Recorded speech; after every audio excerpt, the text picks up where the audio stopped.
Umabot na sa 27 insidente ng sunog ang naitala ng Bureau of Fire Protection Naga City Central Fire Station sa Naga City mula Enero hanggang Agosto ngayong taon. Bagamat mababa ito kung ikukumpara sa 36 na fire incidents noong nakaraang taon, hindi nagpapakakampante ang mga autoridad. Pinakahuli sa tala ng BFP ay ang nangyaring sunog sa isang bahay sa Barangay Peña Francia, Naga City nitong August 17. Mainly dito sa mga sa mga fire incidents, mga structural fires, gusto kong sabihin, hindi mga residensya, mga buildings po.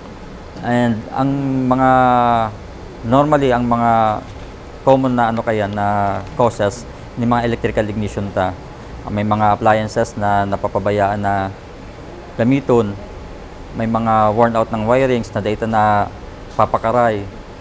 Tapos minsan po sa pagluto ng mga napapabayaan tapos sa kusina. Kaya mahalaga umano na dapat maingat ang publiko at dapat araw-araw iobserba ang fire prevention. Tulad ng iba pang kalamidad ay hindi ito inaasahan at maaaring mangyari anumang oras. Every day is Fire Prevention Day, every month is Fire Prevention Month. Bako lang po yan sa bulan ng March po. Data man po kaya talaga aram ang kasulo po nangyayari yan sa data mga inaasahan na oras, na aldaw, na bulan. Chris Novello, CSN.